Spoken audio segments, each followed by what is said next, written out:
नमस्कार साथियों, गुरु कृपा क्लासेस के YouTube चैनल पर आपका सबका स्वागत है। जैसा कि आपको पता है, आज सेकंड ग्रेड की एग्जाम थी और सेकंड ग्रेड की फर्स्ट पारी का पेपर हो चुका है। सेकंड पारी का जो पेपर है वो चल रहा है। आज फर्स्ट पारी में साइंस मैथ वाले स्टूडेंट थे, उनका फर्स्ट पेपर हुआ है। क्योंकि फर्स्ट पेपर जो था वह पेपर आउट होने की वजह से रद्द हो गया था। आज उनका दोबारा से पेपर लगा है, उसी की आंसर की मैं आपके सामने लेके आया हूँ।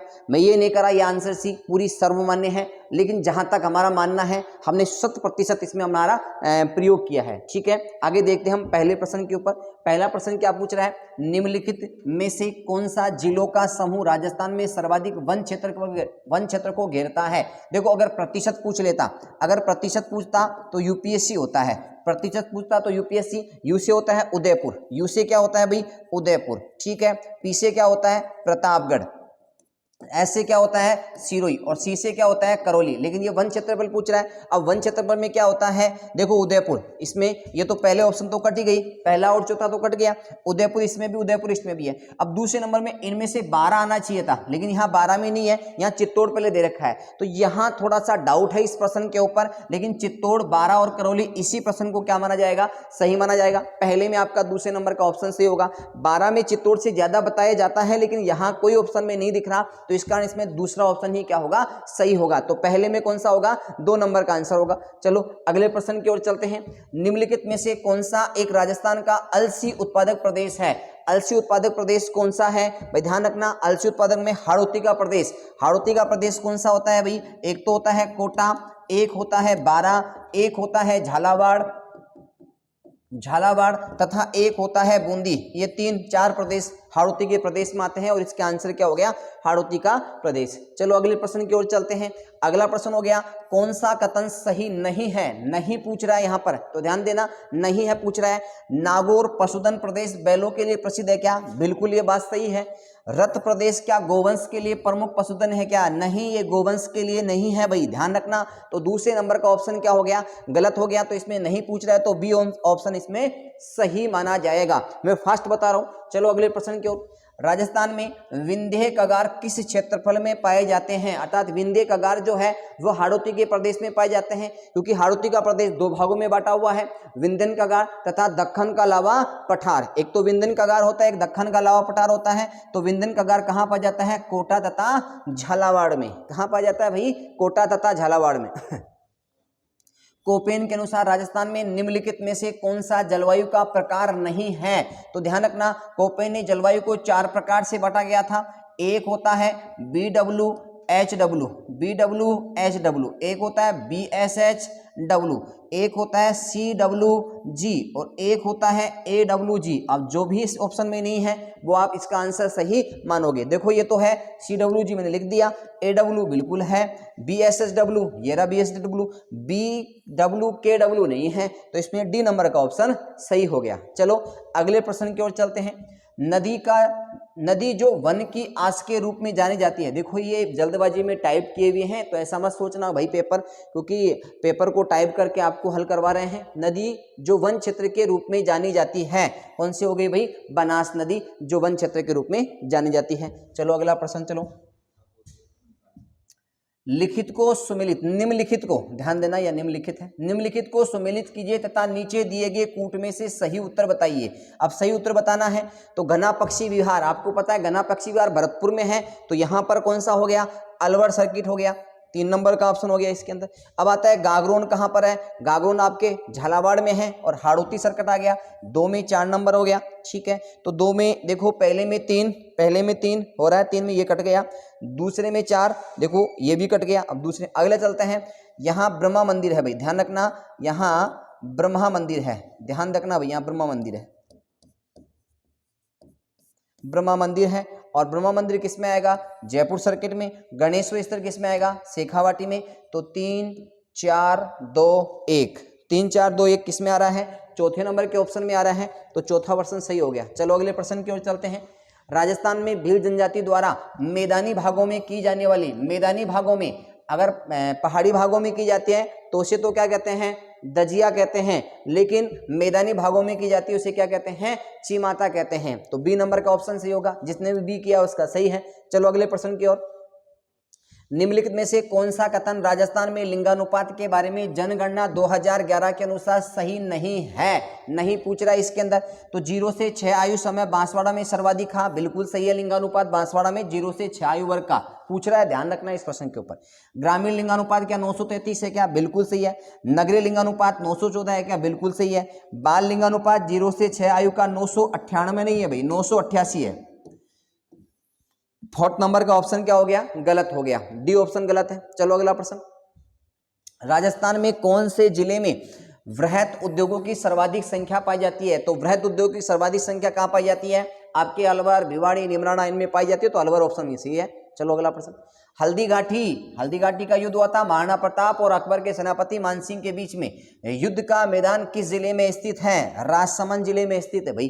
ठीक है, अगला प्रश्न चलो भाई, 1857 की क्रांति के समय मेवाड़ का महाराणा कौन था? मेवाड़ महाराणा कौन था भाई? स्वरूप सिंह था, जिसने जो नीमच की सामनी से भागकर आए हुए अंग्रेज अधिकारियों को शरण दी थी। तो सी नंबर का ऑप्शन सही है, 22 में सी। अगला प्रश्न बताओ भाई, मोतीलाल तेजावत का जन्म कहाँ हुआ था?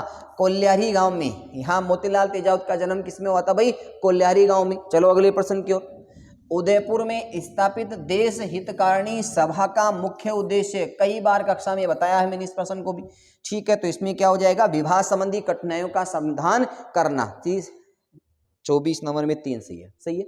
चलो अगला प्रश्न, निम्नलिखित में से कौन सी सभ्यता को धूलकोट के नाम से जाना जाता है?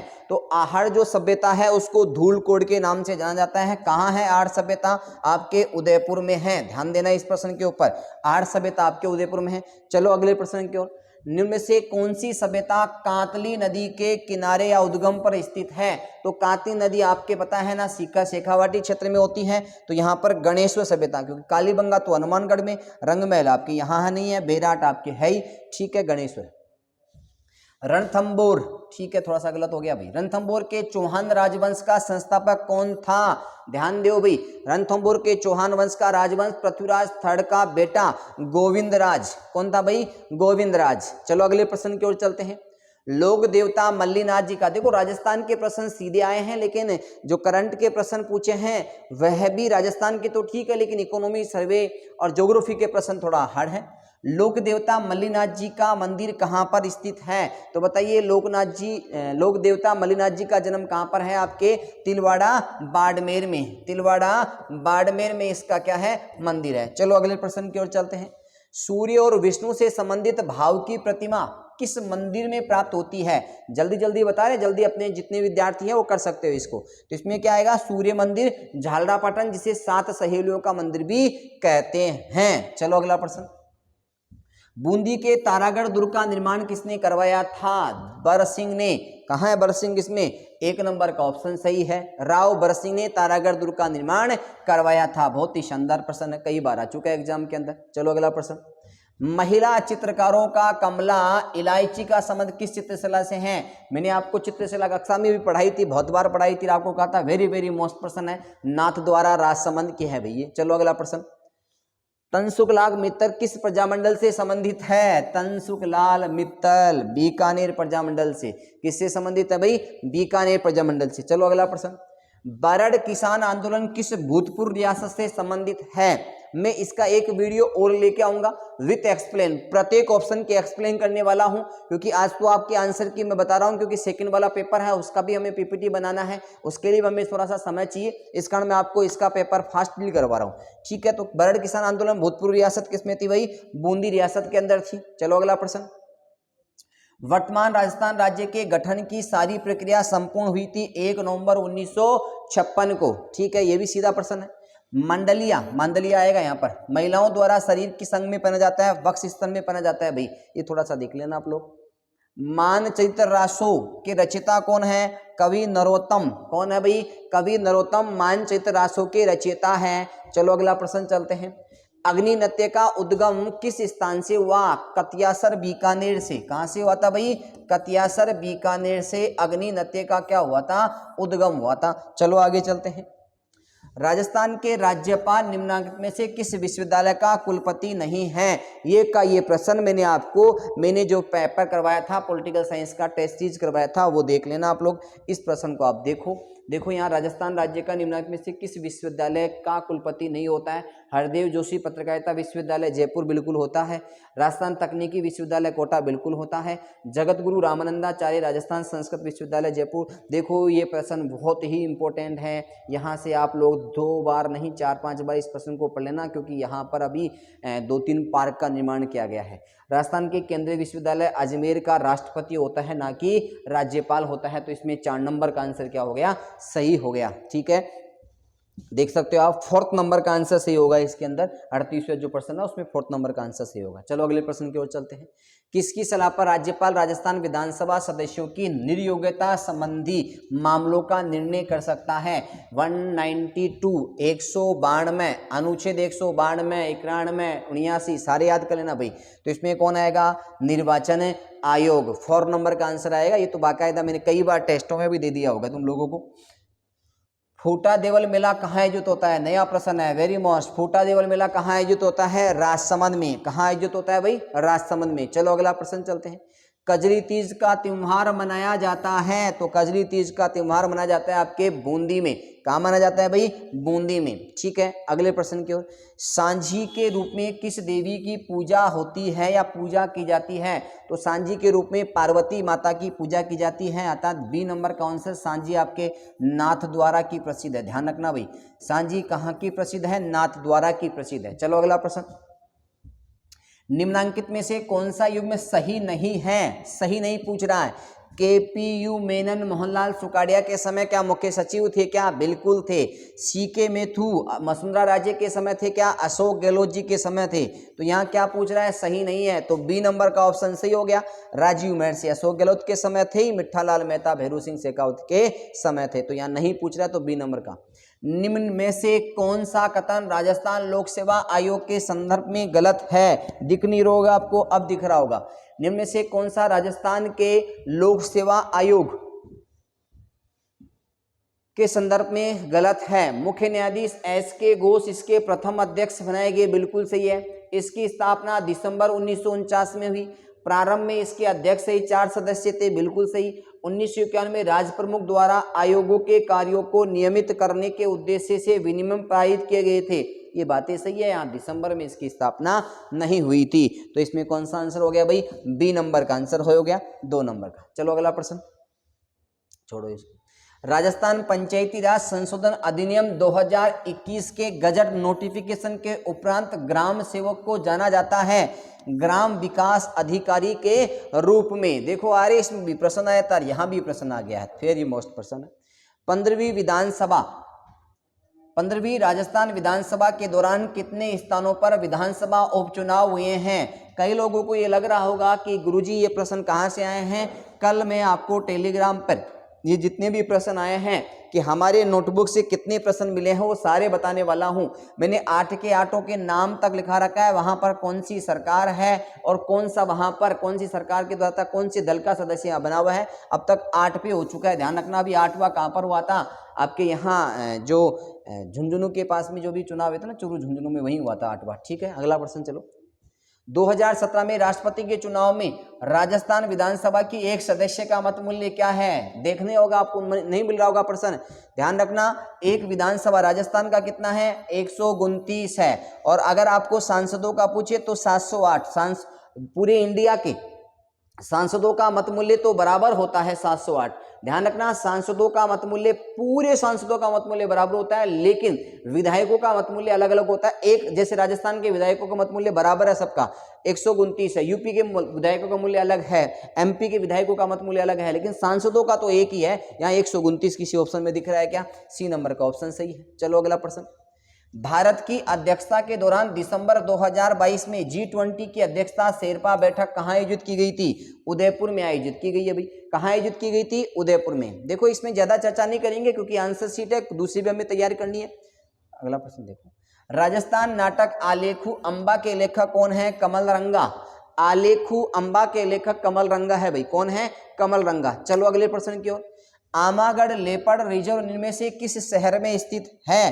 कई बार प्रश्न आ चुका, सीटी में भी आ चुका, उससे पहले वीडियो सब में आ रहा है ये प्रश्न। तो आमागढ़ कहां पर है? आपके जयपुर के अंदर है। चलो राजस्थान विधानसभा की लोक लेखा समिति के सदस्यों का कार्यकाल कितने वर्ष का होता है? भाई 4 वर्ष का होता है क्या? ध्यान देना, नहीं 4 वर्ष का नहीं होता है। राजस्थान विधानसभा की लोक लेखा समिति के सदस्यों का कार्यकाल 1 वर्ष का होता है। कितने वर्ष का? 1 वर्ष का। चलो अगला प्रश्न चलते हैं। इनमें से किन्हीं राजस्थान विधानसभाओं में हाल ही में डिजिटल म्यूजियम का उद्घाटन किया है? कल की क्लास का प्रश्न है, आप मिला सकते हो, कल की क्लास का प्रश्न है। विश्वास नहीं हो रहा तुम लोगों को, मैं कह रहा हूं ना आपको एक एक प्रश्न देने वाला हूं टेलीग्राम से। तो मुख्य न्यायाधीश पंकज मित्तल इसका क्या होगा? आंसर होगा। चलो अगला प्रश्न। राजस्थान सिविल सेवा अपील अधिकरण में जयपुर पीठ के क्षेत्राधिकार में आने वाले संभागों का सही क्रम पहचानिए। बहुत ही शानदार प्रश्न है भाई, वेरी मोस्ट कर लो इसको, आगे भी आने वाला प्रश्न है इसके अंदर। इसमें क्या है कि जो हमारे जो जयपुर पीठ है ना, उसमें कौन कौन से क्षेत्र आते हैं? तो जयपुर भी आता है, अजमेर भी, भरतपुर भी, कोटा भी आता है, ये सारे के सारे आते हैं भाई, ध्यान रखना। अब देखो जोधपुर तो आता ही नहीं, ये ऑप्शन कट गया। यहाँ भी जोधपुर दे रखा है, ये भी कट गया। ये उदयपुर दे रखा है, ये कहाँ से आएगा? ये सीधे से प्रश्न 3 तो कट रहे हैं, एक ही ऑप्शन आपका बचा हुआ है, क्योंकि जोधपुर में तो मेन उच्च न्यायालय है। चलो अगला प्रश्न। दिसंबर 2022 में वीरबाला कालीबाई पुरस्कार किसे दिया गया था? बहुत शानदार प्रश्न है भाई। वीरबाला कालीबाई पुरस्कार राज कलाशुआ को दिया गया था। किसको दिया गया था? राज कलाशुआ को दिया गया था। चलो अगले प्रश्न की ओर।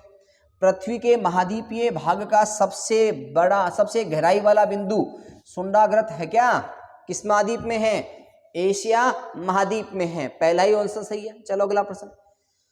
मरुस्थलीकरण को रोकने के लिए खादी और ग्रामोद्योग आयोग द्वारा किस कार्यक्रम की शुरुआत की गई थी? मरुस्थलीकरण के द्वारा प्रोजेक्ट बोल्ड की शुरुआत की गई थी। किसकी भाई? प्रोजेक्ट बोल्ड की शुरुआत। बहुत शानदार प्रश्न है। बांस के लिए, एक बार वापस करो इसको, बांस वाला आएगा इसमें भाई, बांस के लिए प्रसिद्ध है भाई ये प्रोजेक्ट जो चलाया गया था ना, प्रोजेक्ट बोल्ड, वो किसके चलाया था? बांस के लिए चलाया गया था। चलो अगला प्रश्न। राजस्थान में निम्नांकित में से किस जिले में साक्षरता दर सबसे कम है? सबसे कम किसमें है? जालोर में। किसमें है भाई? जालोर में। चलो अगला प्रश्न चलते हैं। राजस्थान की पहली जनजाति हॉकी अकादमी, राजस्थान की पहली जनजाति हॉकी अकादमी बालक बालिकाओं के लिए, ध्यान रखना, बालक बालिकाओं के लिए कहाँ स्थापित हुई है? उदयपुर में स्थापित हुई है। ठीक है, बी नंबर का ऑप्शन। अगला प्रश्न चलो। प्रायद्वीपीय भारत के पठार का पश्चिम से पूर्व सही क्रम क्या है? दक्कन का पठार है क्या? दंडकारण्य का पठार, छोटा नागपुर का पठार, मेघालय का पठार? नहीं, ये तो गलत है। दक्कन का पठार बिल्कुल सही है, नागपुर का पठार बिल्कुल सही है, दंडकारण्य का पठार बिल्कुल सही है, मेघालय का पठार बिल्कुल सही है। यही क्रम होगा, क्योंकि पश्चिम से पूर्व पूछ रहा है, तो पूर्व में तो सबसे ये पश्चिम से ये आ गया, तो बी नंबर का ऑप्शन सही हो गया। ठीक है, अगला प्रश्न चलते हैं। वर्ष 2022 में जलवायु परिवर्तन सम्मेलन कहाँ आयोजित किया गया था? वर्ष 2022 में जलवायु परिवर्तन कहाँ आयोजित किया गया था? इसमें देखो भाई, चौथे नंबर का प्रश्न होगा, चौथे नंबर का प्रश्न होगा। करो भाई इसको, 1 मिनट आया थोड़ा सा।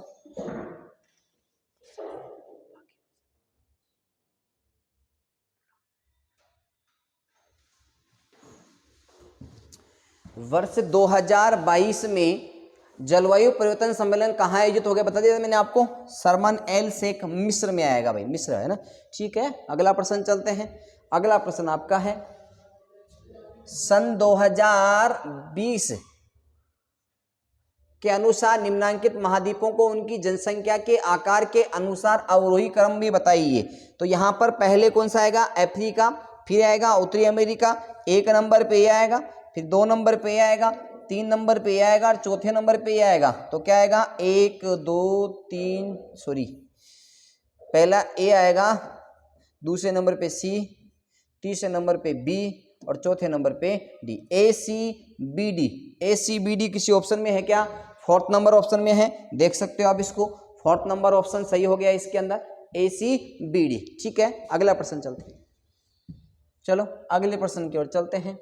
World migration report 2022, world migration report 2022 के अनुसार 2019 में विश्व स्तर पर अंतर्राष्ट्रीय प्रवासियों की अनुमानित संख्या कितनी थी? 270 मिलियन। कितनी थी भाई?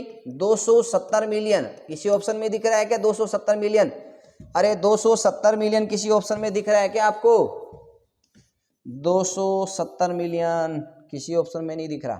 देखो लगभग मान लिया जाएगा इसमें 272 मिलियन आंसर इसका हो जाएगा। चलो अगला प्रश्न चलते हैं।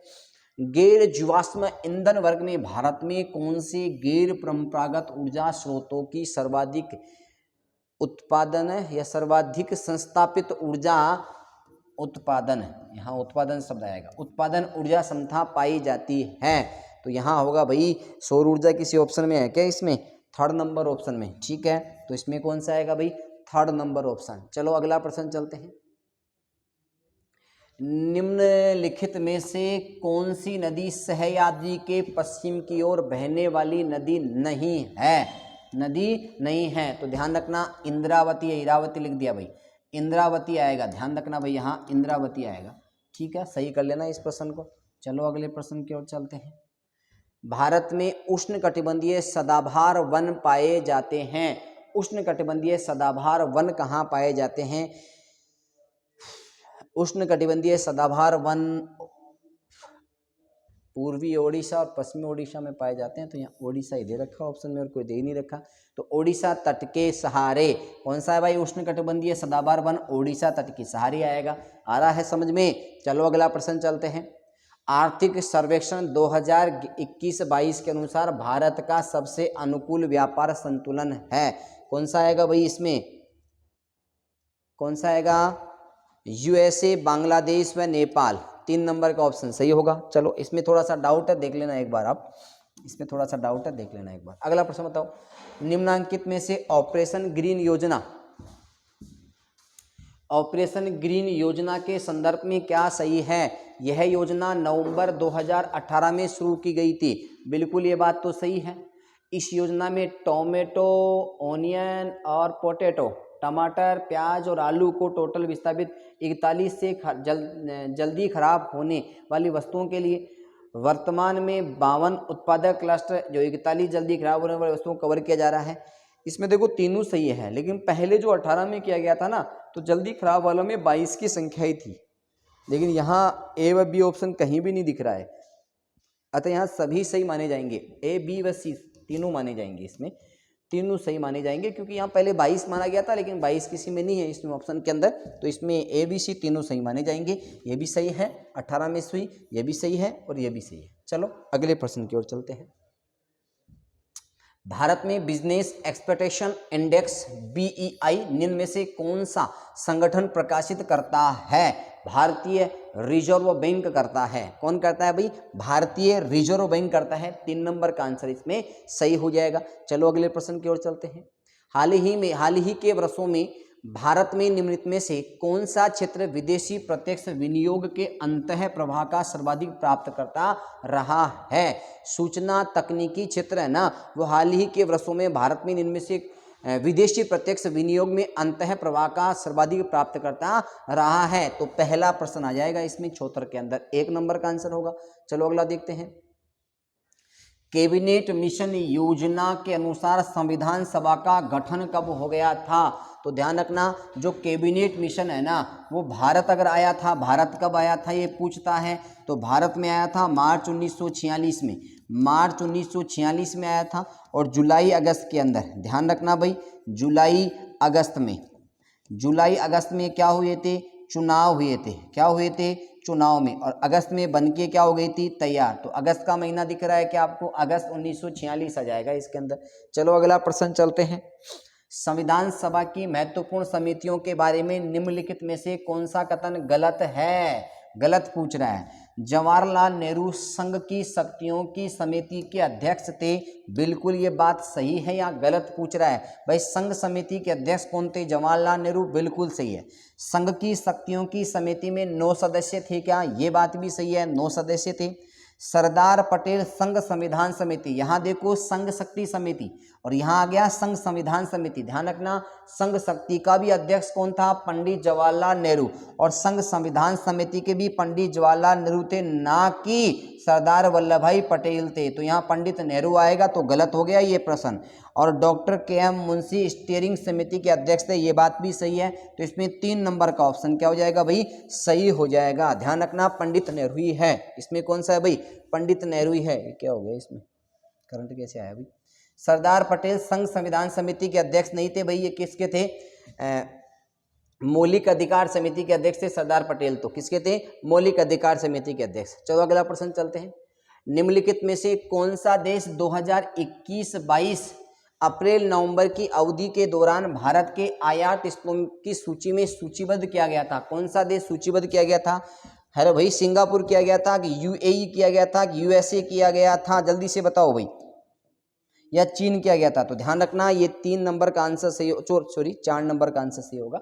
चीन इसमें आंसर सही हो गया। चलो अगला प्रश्न। 1919 के अधिनियम में भारत में पहली बार किस व्यवस्था की शुरुआत की गई थी? भारत में पहली बार व्यवस्था की शुरुआत प्रांतीय स्वायत्ता, इसमें नहीं दी थी भाई। प्रत्यक्ष निर्वाचन, बिल्कुल सही है। दूसरे नंबर का ऑप्शन क्या हो गया इसमें? सही हो गया। प्रत्यक्ष निर्वाचन तक का जो क्षेत्र था वह पहली बार इस अधिनियम में क्या हो गई थी? शुरुआत हो गई थी। यहां तक के प्रश्न हमने पीपीटी के माध्यम से आपको करवा दिए। अगला प्रश्न चलते हैं।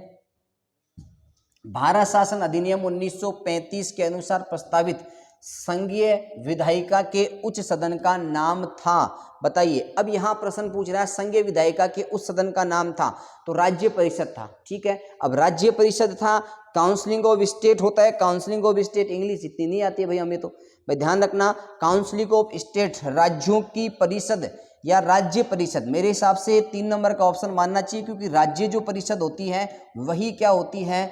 इसको कहते हैं क्या? उच्च सदन कहते हैं, राज्य परिषद। अब यहाँ इसका जो फुल फॉर्म होती है वो राज्यों की परिषद होता है। अब एग्जामिनर क्या मानता है? राज्यों की परिषद मानता है या राज्य परिषद मानता है? तो ठीक है, तो एक बार इसमें 4 नंबर मान लेना आप लोग। एक बार थोड़ा सा देखते हैं, लेकिन मेरे हिसाब से इसमें देखते हैं। अगला प्रश्न बताइए भाई। अगले प्रश्न चलो निकालते हैं। सेंड किया गया इसमें। चलो आगे चलते हैं। आज मुश्किल है कल थोड़ा बेहतर होगा। आज मुश्किल है कल थोड़ा बेहतर होगा, बस उम्मीद मत छोड़ना, भविष्य जरूर बेहतरीन होगा। उम्मीद मत छोड़ो भाई, पेपर कैसा भी हो लगे रहो, मेहनत करते रहो। संविधान की उद्देशिका बोले तो प्रेमबल प्रस्तावना जिसको हम बोलते हैं। अब उद्देशिका किसके द्वारा? पंडित नेहरू के द्वारा प्रस्तुत की गई थी। पंडित नेहरू के द्वारा कौन सी बैठक में? तीसरी बैठक के अंदर। कौन सी बैठक में? तीसरे नंबर की बैठक में। कब? 13 दिसंबर 1946 को। पारित कब हुई थी? 22 जनवरी 1947 को। ध्यान रखना भाई। उद्देश्य प्रस्ताव, इसे भारतीय संविधान का दर्शन कहते हैं भाई। भारतीय संविधान का दर्शन कहते हैं। उद्देशिका में विशेषता निर्वाचित राष्ट्रपति द्वारा प्रकट होती है। अब राष्ट्रपति द्वारा प्रकट क्या होती है? क्या समाजवादी, संप्रभु, सेकुलर, गणतंत्र? अरे भाई सबको पता है राष्ट्रपति तो गणतंत्र का उदाहरण है, तो डी नंबर का ऑप्शन सही हो गया। चलो अगले प्रश्न की ओर। ये प्रश्न है भाई, सूची 1 को सूची 2 में सम्मिलित कीजिए तथा सूचियों को नीचे दिए गए कूटों की सहायता से सही उत्तर चुनिए।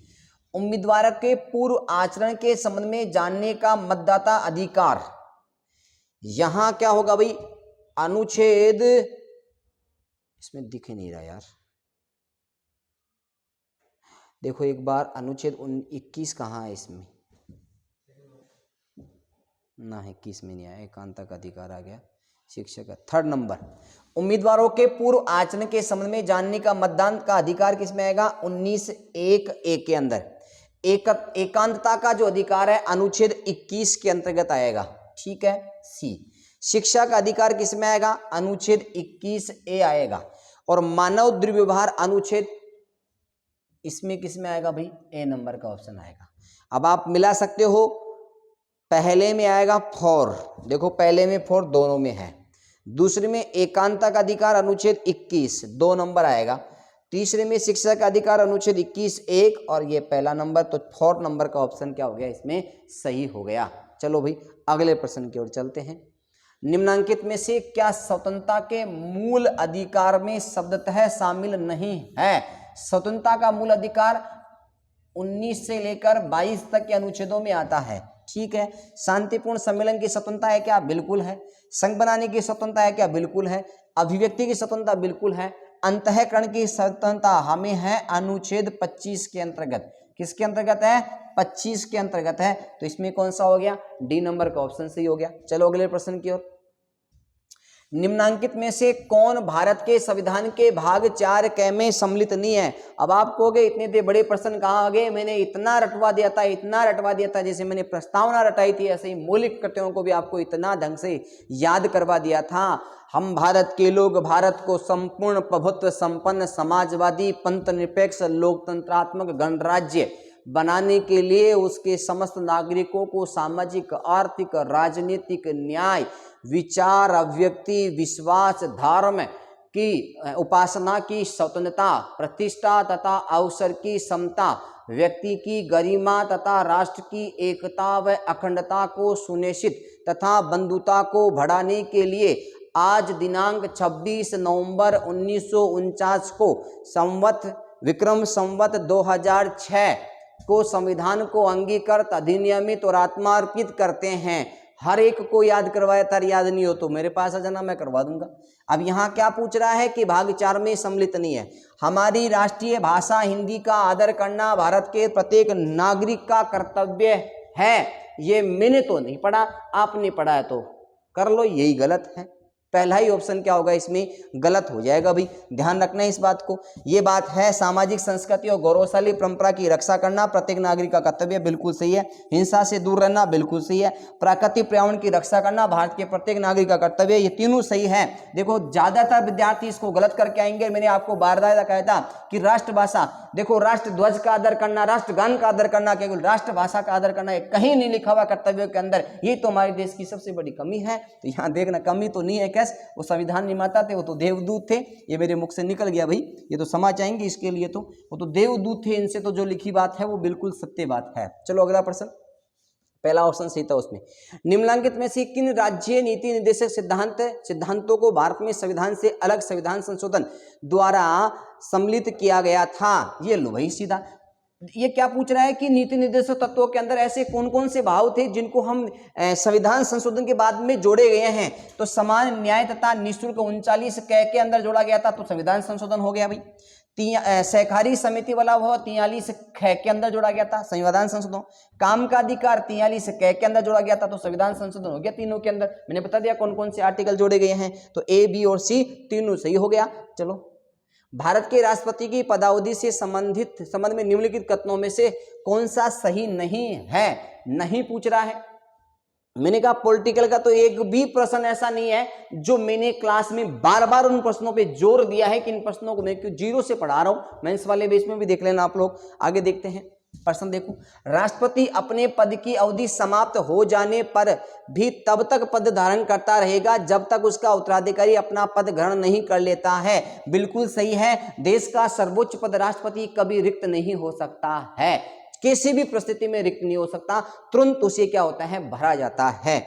राष्ट्रपति अपने पद धारण की तारीख से, देखो किसी राष्ट्रपति के पद पर रहते हुए मृत्यु हो जाती है या त्याग पद देते हैं तो ध्यान रखना हाथों हाथ उपराष्ट्रपति को उस पर बैठाया जाता है और 6 माह के भीतर चुनाव करवाए जाते हैं। लेकिन जो चुनाव होंगे वो शेष अवधि के लिए नहीं होंगे, वह पूरे 5 वर्ष के लिए होंगे। ये बात भी क्या है, सही है। तीसरा, राष्ट्रपति भारत के मुख्य न्यायाधीश को संबोधित करते अपने हस्ताक्षर सहित लेख अपना पद त्याग पत्र सहेगा? नहीं, बिल्कुल उपराष्ट्रपति को अपना त्याग पत्र देता है। तो सी नंबर का ऑप्शन क्या हो गया, इसमें गलत हो गया। संविधान का अतिक्रमण करने, बिल्कुल सही है। संविधान का अतिक्रमण करने की स्थिति में ध्यान रखना, महाभियोग, राष्ट्रपति पे जो महाभियोग लाया जाता है, महाभियोग की प्रक्रिया है वह अनुच्छेद 61 में है और संविधान को अतिक्रमण करने की स्थिति में ला जाती है। अब आपसे पूछे कि अनुच्छेद 61 के तहत जो महाभियोग लाता है वो किस सदन के द्वारा लाया जाता है? ध्यान रखना, किसी भी सदन में लाया जा सकता है, या लोकसभा हो या राज्यसभा हो, किसी भी सदन में लाया जा सकता है। अब किसी भी सदन में इस प्रस्ताव को लाने के लिए कुल सदस्यों का, उपस्थित सदस्यों का नहीं, कुल सदस्यों का 1/4 समर्थन आवश्यक है और पारित करने के लिए 2/3 समर्थन आवश्यक है, 2/3 बहुमत से पारित होना चाहिए। दूसरी सदन में जब पारित होकर जाता है तो दूसरी सदन जांच अधिकारी के रूप में कार्य करती है और उस जांच अधिकारी के रूप में कार्य करती हुई वह राष्ट्रपति को तथा उसके किसी प्रतिनिधि को भी बुला सकती है। उस आधार पर राष्ट्रपति को हटाया जाता है। यही अनुच्छेद 61 की प्रक्रिया है। चलो, तो इसमें आंसर आपको बता ही दिया। निम्न में से संविधान का कौन सा अनुच्छेद प्रधानमंत्री को राष्ट्रपति और मंत्रिपरिषद के बीच संचार का चैनल बनाता है, अर्थात प्रधानमंत्री के कर्तव्य होते हैं 78 के अंदर। 78 के अंदर क्या है, प्रधानमंत्री के कर्तव्य हैं, तो इसमें कौन सा हो जाएगा, अनुच्छेद 78 के अंदर, कि प्रधानमंत्री का कर्तव्य है कि सभी सूचनाएं राष्ट्रपति तक पहुंचाए। अगला प्रश्न देखो भाई, सूची 1 को सूची 2 में सम्मिलित कीजिए तथा सूचियों के नीचे दिए गए कोटों की सहायता से सही उत्तर बताइए। ध्यान देना इस प्रश्न के ऊपर। देखो एक चीज तो मैं आपको बता दूं, जो भारतीय जनसंघ है ना, भारतीय जनसंघ, उसकी स्थापना दीनदयाल उपाध्याय ने की थी, अर्थात स्थापना तो श्यामा प्रसाद मुखर्जी ने की थी, लेकिन 67 के अंदर ये भी सदस्य रहता और श्यामा प्रसाद मुखर्जी आपके इनमें से कहीं भी नहीं दिख रहे हैं। तो आप एक बार सी में पहला किस में आ रहा है भाई, सी में पहला किस में आ रहा है, ये रो पहले इसी में आ रहा है, इसी में आ रहा है ना भाई। तो कांग्रेस सोशलिस्ट पार्टी आचार्य नरेंद्र देव हो गया, भारत की कम्युनिस्ट पार्टी जो है वह A.K. गोपालन हो गया, और स्वतंत्र पार्टी सी राजगोपालाचारी हो गया। तो पे 1 नंबर का आंसर इसमें क्या हो गया, सही हो गया। चलो अगला प्रश्न, चलो भाई। 1955 में ऐतिहासिक एफ्रो एशियन सम्मेलन कहाँ आयोजित हुआ, ऐतिहासिक एफ्रो सम्मेलन कहाँ आयोजित हुआ भाई, ये बेंडुंग इंडोनेशिया के अंदर, ठीक है। 4 नंबर का ऑप्शन सही हो गया। चलो अगला प्रश्न, निम्नलिखित में से कौन सा राष्ट्र राज्य 2021 में संघाई सहयोग संगठन से नए सदस्य के रूप में जुड़ा है। तो नए सदस्य के रूप में जुड़ने वाला संघाई संगठन कौन सा है, ईरान और बेलारूस, 2 जुड़े थे, ईरान और बेलारूस। इसमें कुछ नहीं है। आज के जो प्रश्न थे कंप्लीट साइकोलॉजी के अलावा जितने भी जीके के प्रश्न थे हमने आपको सोल्व करवाया। अगर वीडियो अच्छा लगे तो ज़्यादा से ज़्यादा विद्यार्थियों के साथ शेयर कीजिए। सेकंड पारी का जो मॉडल पेपर होगा, जो भी आंसर की आएगी उसका मैं लाइव सोल्व करवाने वाला हूँ, आपको टाइम अभी सूचित कर दिया जाएगा। धन्यवाद।